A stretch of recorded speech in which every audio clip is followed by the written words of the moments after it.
appropriation. You know what I'm saying? Yeah. Ladies and gentlemen, welcome back to the review. You know what it is. Yeah. Lance and hello, Marcus. We're reviewing right now the Tattooist.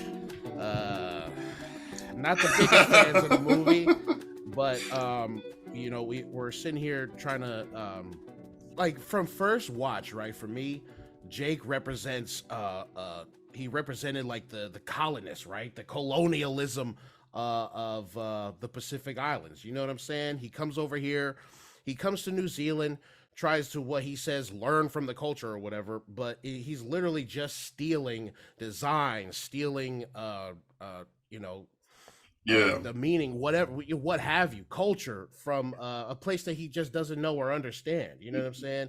And I was, we were talking, and there's a part in the movie where, he's at the beginning of the damn movie, he's ass out, showing his ass, and his entire body is covered in tattoos from literally different places that he visited in his life and career as the tattooist. You know what I'm saying? He's got Japanese writing on the right. He's got fucking some Brazilian shit on the left. On the back, no, on the back he's got the mafia yakuza koi fish shit, dragon. You know what I'm saying? Like nothing that he has is of his own. You know what I'm saying? And he's just going around stealing from different cultures, and it's like getting passports stamped up on your back. You know what I'm saying? Like, Jake, you're definitely the best representation of colonization and cultural appropriation and everything that happened to you in the stupid fucking movie you deserved. You know what I'm saying? So it's like, I don't know, man. This guy's a dummy, bro. And he doesn't help. He just well, first of all, like being a foreigner and stuff, there's like that sense of respect you need to have. Yeah. But in that part where he just steals the outside, the tattooing tool from the case and pockets it and walks off, I think a lot of people think, yo, you piece of shit, you thief, you colonizer, and you deserve everything that is about to happen to you. Exactly. Yeah, and what did the colonists do? Like they come to the islands, the vast Pacific Ocean, and they decide, you know what? It's so big, we have to divide it for ourselves. You know what I'm saying? And I don't know. It's just like Jake is trying to just come over here and just pilfer anything he can take from fucking the Samoan Tatau culture and try to make it his own, or just because I guess he can. But you can't, Jake, because you're inviting a spirit into your life, and that's what the fucking dick. Fucking dickhead. Successfully gone from country to country, culture to culture, community to community, taking their tattoo symbols and using them for his own gain. Literally, his job is to tattoo people with these medical or magical tattoos that he plays up to people. He sells as magical healing tattoos. He tells people he's gonna heal his wrist, he's gonna save your son's life. We find out he doesn't believe in it. That's another level of like piece of shittiness from Jake. And he just continues to take, move on, take. So I feel like I got super defensive seeing him go into that tattooing session where Robbie Montesiva as Alabati is doing like our Samoan Tatau and tattooing, and he starts like taking notes and like, oh, is this for medical purposes? Can I use this somehow? I'm like, bro, man, get the hell out of here. Get out of here. But I don't know, maybe that kind of throwing him out and telling him to get lost contributed to him wanting to steal that thing. Not right. And actually, I don't want to give any outs to Jake. So yeah, piece of shit. Jake. No, we're not shooting him any bail. Yeah, colonial mindset. Yeah. And like you're saying, he's a good representation of colonialism or cultural appropriation. I think a mix of both. I could say both, right? It's our show. Yeah. It's definitely both to me. More so cultural appropriation now that we're talking about it. Because I was so focused on colonialism and colonization and stuff, but like it's definitely more appropriation, especially like in the times that we're in right now, where like people are constantly talking about taking from others and making it their own, or trying to make it their own, and all this talk about that. In this movie, Jake is just like the extreme, right? The extreme appropriator for, you know what I mean? Like, and I don't know. Fuck you, Jake Sawyer. That's all I really got. I don't know. I also didn't like his last name was Sawyer. I was like, I don't know. It just even sounds even worse. Like Tom Sawyer? What's Tom Sawyer? Generic Caucasian name, you know? For a generic Caucasian mindset. Yeah. Yeah, we know most people aren't like that. And definitely for this movie, we had to have like some guy that was going to set in motion this turn of events. So I guess it needed to happen for this movie. But I mean, definitely go back and listen to like our scoring of it to see what we thought could have been improved, I'll say. But definitely I feel like a large part of our positive review of this was like the acting from a lot of our Pasefika characters. David Fonda was nominated for like some awards the year after this movie came out for like best supporting actor, I think in the New Zealand Film and Television Awards. For this movie? Yeah, as what? Yeah, so David Fonda got some award nominations. I think the movie was also nominated for the NZ Film Awards for like makeup.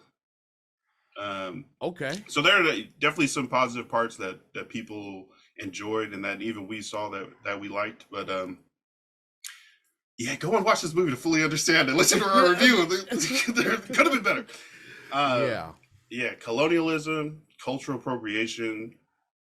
I mentioned this earlier. The way the world is, and we're like all on social media and so much more connected now. Feels like it's become a lot easier for people to pick up other cultures, whether it's actions or cultures. Actually, it's a lot easier to just see something going viral and thinking, oh, that's for everybody, and not taking the time to understand, or educate yourself to what's behind it. So the way you talk, act, dress, move, just because you see something cool or popping off online, maybe do a little bit of research before you just jumping into it. Or if you're actively like, oh, I love the way this culture moves, let me just take that, and not at least giving back to the culture or in some way helping. That's also something you could look into yourself. Look into yourself. Yeah. Like he literally profits off of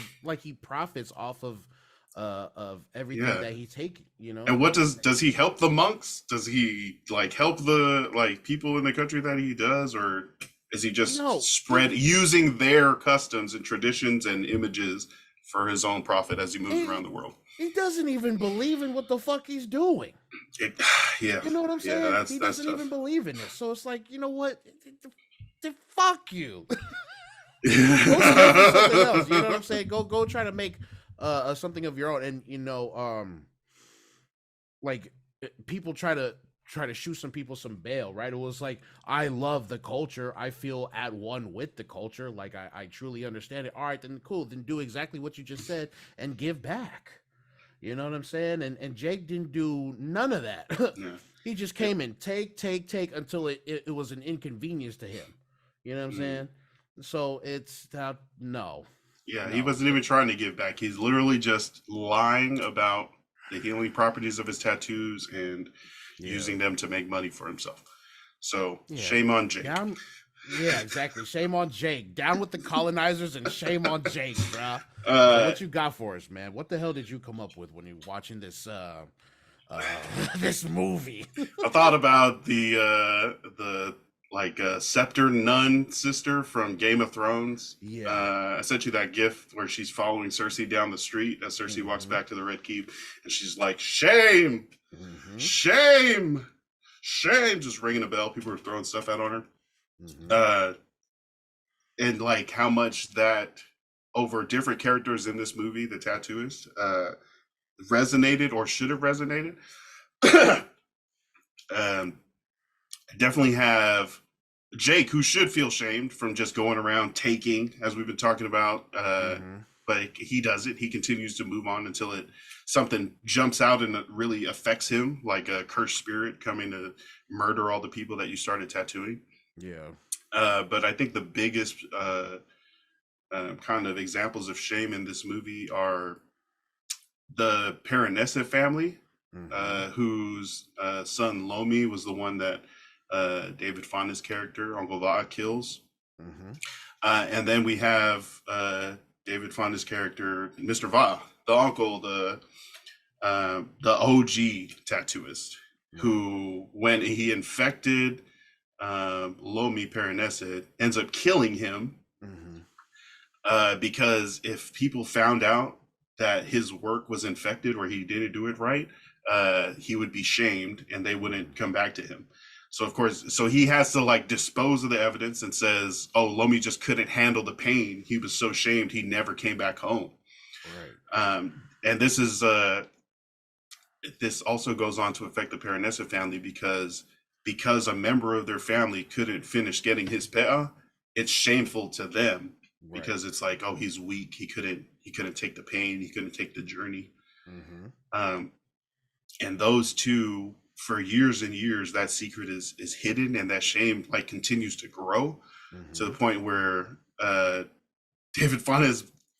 Uncle Va is swinging telephones at his nephew's head to try to continue to hide the evidence now that people are asking questions about it. And also you see when Cena walks Jake up to the Paranesa family's household, that like disrepair is an understatement. There's stuff all over the yard. It looks all rusted. The windows are messed up. The door is practically falling off. You're looking at the community's shame also towards them. Like they don't rock with the Paranesa family. Social pariahs. I feel like that also goes into kind of our society as Samoans. Speak on that, bud. We can really be like, oh, they're not good enough to associate with because they messed up or they did this or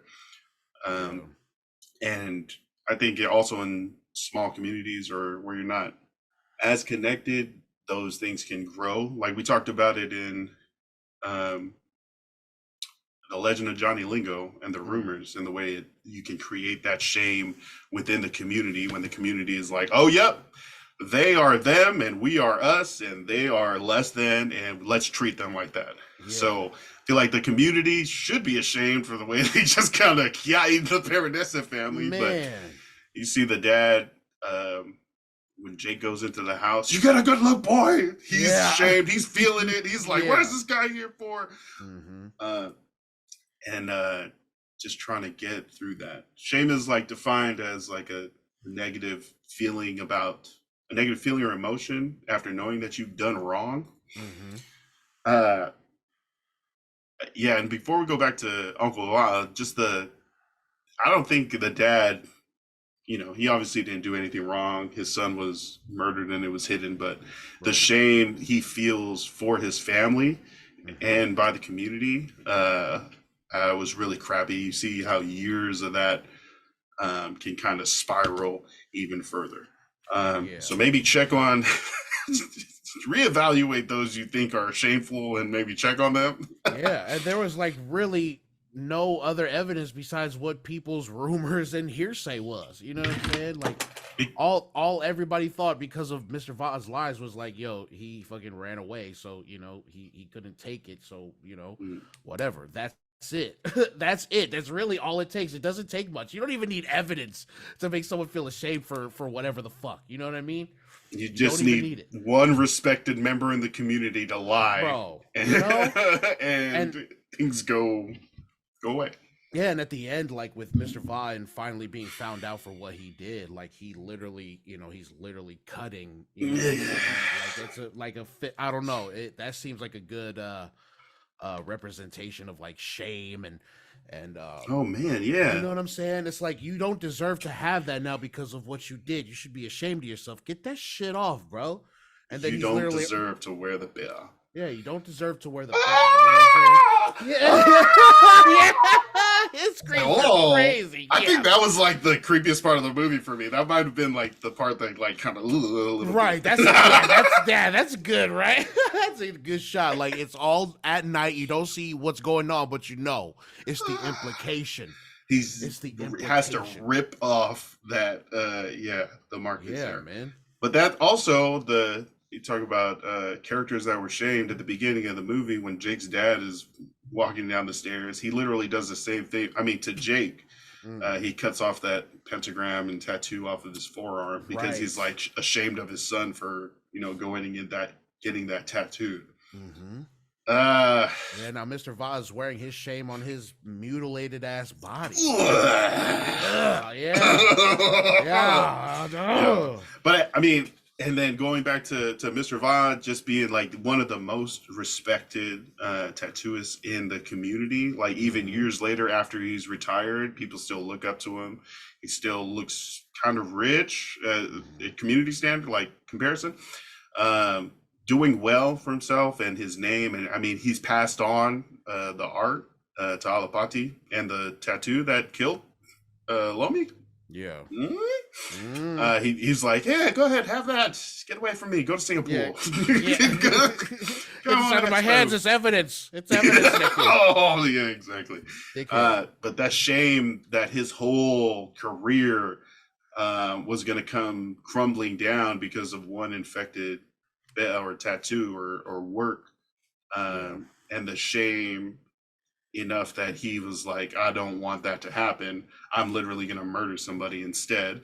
Yeah. And then, maybe retire and clean up a little bit, throw him behind this mirror and hope no one comes into this garage ever. Does one shameful act beget another shameful act? Another shameful act? Wait. like a shameful act led to another. It always leads to another and always leads to another. Yeah, okay. So the correction, like where does the fix come in? How can you fix it? Like, because I know honesty, David Fonda. You should have been honest and not murder Lomi. You dick. Yeah, exactly. I don't know. I mean, when you're already ashamed and have done shameful stuff, you just you got to be honest. You got to come forward, but it takes it takes that person though. That's why like detectives have a job, because people don't want to come forward and tell the truth because they're like, oh, that's gonna land me in jail, or that's gonna get me fined, or that's gonna shut down my business. I'd rather just sweep it under the rug. Let's pretend like this never happened. And I will, but then you also get people that are like, oh, well, it's never going to get checked on, so I'll never clean it. I've been watching Kitchen Nightmares a lot. The amount of dirty ass kitchens. Oh, bro. And ovens and. Bro, it's disgusting, bro. Y'all didn't know a camera crew was coming in here? Bro, we go to these restaurants and pay money for this shit, bro. And their kitchens are disgusting. Are definitely a nightmare. Yeah, that shit is nasty. It's so bad. But checking in and integrity, honesty and integrity are moved so much into so much shame that it causes you to go into honesty. I don't think you can count on humans to do that. Honestly, like I'm thinking about it right now, and that people are going to try to hide it and ignore it. But maybe get to it before it grows into murder. Maybe clean your tools. Maybe clean your tools. Yeah. Before it grows into murder. Maybe do some disinfecting. Maybe take care not to infect people, and daily cleanliness standards. That's what we got. We got cultural appropriation and clean your damn tools. Yo. Shame. Thank you, everybody. This has been the Pasefika Movie Starter Kit review for the Tattooist coming out in 2007. Please watch the movie. Yeah, tap in, watch the movie, and tap in and watch the movie and tell us what you think of it, man. Hit us up everywhere. You know what I'm saying? Follow us on the Instagrams. You know what I'm saying? A Polynesian at Oh Hello Marcus. Follow the Polyticket Network. Y'all know what it is, man. This movie sucks. But I'm glad that the best parts of the movie were 3 Samoan dudes. And seeing a Samoan villain was awesome. David Fonda with hair. Yeah, if he has hair in the next movie, you know he's going to be a bad guy. Thanks Thanks, everybody. Yeah, tap in. See you guys later. All the credits were out. We're all up.